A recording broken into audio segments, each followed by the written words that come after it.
Hello friends, இன்றைக்கி நம்ம என்ன வீடியோ பார்க்க போகிறோம் அப்படின்னு பார்த்தீங்க அப்படின்னா, பச்சை பயிரை வந்து முளைக்கட்டி அதை எப்படி வந்து காலையில் பிரேக்ஃபாஸ்ட்டுக்கு சாப்பிட்றது. ஃபஸ்ட்டு ஈவினிங் வந்து பார்த்திங்க அப்படின்னா ஒரு 5 o'clock வந்து இப்போ பச்சை பயிர் எடுத்தோம் இல்லைங்களா, அதை எடுத்து தண்ணியில் ஊற வச்சிடணும்.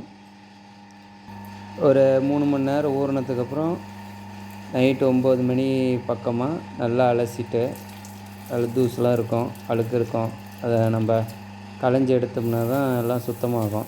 நல்லமா ஒரு டைமுக்கு 2 டைமு நல்லா அலசுங்க, பொறுமையாக அலசிட்டு அதுக்கப்புறம் என்ன பண்ணணும் அப்படிங்கிறது பார்க்கலாம்.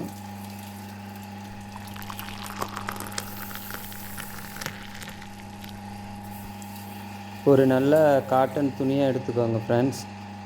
இப்போ வந்து அப்போ தான் அது வந்து அந்த ஈரத்தை உறிஞ்சி வருங்க. பனியன் கிளாத் தான் நாங்கள் எடுத்திருக்கோம். நீங்கள் புதுசாக யூஸ் பண்ணுறதா இருந்தாலும் யூஸ் பண்ணிக்கோங்க. ஹைஜீனிக்காக வேணும் அப்படின்னா நாங்கள் ஒரு பழைய பனியன் கிளாத் எடுத்து அதில் பார்த்திங்கன்னா வேடு கட்டுறதுக்கு அப்போ தான் அந்த மிச்சம் இருக்கிற ஈரத்தெல்லாம் அந்த பனியன் கிளாத் நல்லா சக் பண்ணி எடுத்துக்கும்.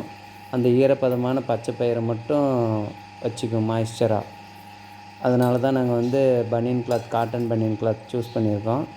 பாருங்கள், எங்கள் மனைவி வந்து பார்த்திங்கன்னா அதை முடி போடுறாங்க. இதுமாரி நல்லா டைட்டாக இறுக்கி முடி போட்டு அதுக்கப்புறம் என்ன பண்ணணும் அப்படின்னா, நல்லா முடிஞ்சதுக்கப்புறம் வந்து பார்த்திங்க அப்படின்னா எடுத்து அது ஒரு பாத்திரத்துக்குள்ளார வச்சு,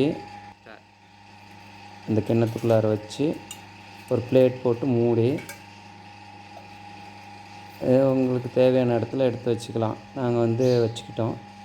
அதுக்கப்புறம் பார்த்திங்க ஏர்லியராக ஒரு 7 மணிக்கு வந்து எந்திரிச்சோம். உங்களுக்கே பார்த்தா தெரியும், கிளைமேட் வந்து மூடியாக இருந்துச்சு. அப்போ வந்து எடுத்து ஓப்பன் பண்ணி பார்த்தோம். அது எப்படி முளைச்சிருக்கு அப்படின்னு பாருங்கள். ஒவ்வொன்றா அவங்க அறுத்துக்கிட்டு இருக்காங்க.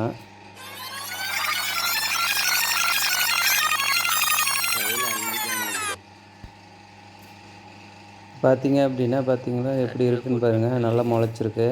அதை எடுத்து காமிங்க கொஞ்சம் கையில், வியூவர்ஸுக்கு நல்லா தெரிகிற மாதிரி.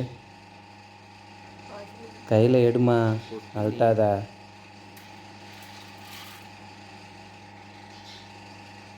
சொல்லிகிட்டே இருக்கிறேன், பார்த்தியே எடுத்தே காமிக்க மாட்டேங்கிற. கொஞ்சம் கையில் எடுத்து காமி. அப்படி அள்ளி காமி. கரெக்டா? ஓகே. பார்த்துக்கிட்டிங்களா? முளைச்சிருக்கிறது தெரியுதுங்களா? இப்போ நம்ம என்ன பண்ணுறோம் அப்படின்னா, இப்போ இதை வந்து என்ன பண்ணுறோம் அப்படின்னா 2 விதமாக பண்ண போகிறோம். ஒன்று வந்து அப்படியே முளை கட்டியிருந்தது அப்படியே ராவாக அப்படியே பச்சையாகவே எடுத்துக்கலாம். குழந்தைங்க வந்து பச்சையாக இருந்தால் விரும்ப மாட்டாங்க அப்படின்னு நீங்கள் நினச்சிங்க அப்படின்னா பாருங்கள், இப்போ தாளிக்கிறாங்க. கடுகு போட்டு, வெங்காயத்தை போட்டு, கருவேப்பிலையை போட்டு அப்புறம் வணக்கிக்கோங்க. மஞ்சத்தூள் லைட்டாக வேணுன்னா டேஸ்ட்டுக்கு தூவிக்கோங்க. உப்பு போட்டுக்கோங்க தேவையான அளவு. நாங்கள் குழந்தைங்களுக்கு கொடுக்குறதுனால மிளகாத்தூள் போடல, மிளகாயும் போடல. ஆனால் இது வந்து ஹெல்த்தி ஃபுட் அப்படிங்கிறனால வந்து பார்த்திங்கன்னா இப்படியே நீங்கள் ராவாக எடுத்துக்கிட்டிங்களா தான் உடம்புக்கு நல்லா ஹெல்த்தியாக அந்த ப்ரோட்டீன்ஸ், விட்டமின்ஸ்லாம் அப்படியே நம்மளுக்கு இன்டேக் ஆகும். அப்படி இல்லை, நம்ம இதை பாயில் பண்ணோம்னாவே அதிலேருந்து பாதி புரதங்கள் வந்து வெளியே போயிடும். முழு புரதமும் நம்மளுக்கு உடம்புக்கு வேணும் அப்படின்னா அப்படியே ராவாக எடுத்துக்கிறது ரொம்ப நல்லது. குழந்தைங்க எங்கள்கிட்ட வந்து சாப்பிட மாட்டாங்கன்னு அடப்பிடிப்பாங்க. அதனால் வந்து பார்த்திங்கன்னா நாங்கள் தாளிச்சிக்கிட்டோம். நாங்கள் 2 பேரும் வந்து பார்த்திங்களா ராவாக தான் சாப்பிடுவோம். நீங்களும் இது மாதிரி ட்ரை பண்ணி பாருங்கள். இப்போ வந்து ஃபுல்லாக வணங்கிருச்சு. வணங்கினதுக்கப்புறம் பாருங்கள், அவங்க இப்போ அந்த முளை கட்டின பயிரை வந்து பச்சை பயிரை கொட்டிட்டாங்க. கொட்டி கடைசியாக வந்து பார்த்திங்க அப்படின்னா கிண்டி விட்டு மஞ்சத்தூள் போடுறாங்க. உன்னை சொல்லி குற்றமில்லை, என்னை சொல்லி குற்றமில்லை, உன்னை சொல்லி குற்றமில்லை, என்னை சொல்லி குற்றமில்லை, காலம் செய்த கோலமடி, கடவுள் செய்த குற்றமடி, கடவுள் செய்த குற்றமடி.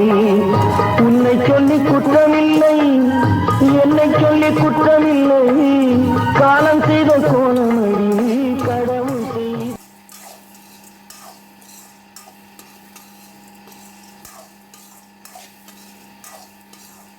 அவ்வளோதானா? பார்த்தீங்களா? அதுக்கப்புறம் வந்து நம்ம எடுத்து தாளித்தது தனியாகவும், அந்த ராவாக இருந்துச்சு இல்லைங்களா அப்படியே பச்சையாக முளை கட்டினதை தனியாகவும் ஒரு பிளேட்டில் வச்சுருக்கோம். வேணுன்னா கொத்தமல்லி தழை போட்டுக்கிட்டிங்களா ஃப்ளேவர் சாப்பிட்றதுக்கு நல்லாயிருக்கும். அது லைட்டாக அறுத்து மேலாப்ப தூவி விட்டுக்கோங்க. அடுத்தது வந்து பார்த்திங்களா எடுத்துகிட்டு போய் நம்ம குழந்தைங்களுக்கு ஊட்டி விடுறோம். அவங்க ஸ்கூலுக்கு ரெடி ஆகிட்டு இருந்தாங்க. பயங்கர ராவடி. அப்பா பச்சையாக இருக்கிறது கொஞ்சம் நல்லா இல்லைங்கப்பா டேஸ்ட்டு அப்படின்னு தம்பி சாப்பிட்டுக்கிட்டான் ரெண்டையும். பாப்பா பச்சையாக இருக்கிறத தொடவே இல்லை, தாளிச்சது தான் சாப்பிட்டாங்க. ஓகே ஃப்ரெண்ட்ஸ், பாய். நெக்ஸ்ட் வீடியோவில் பார்க்கலாம்.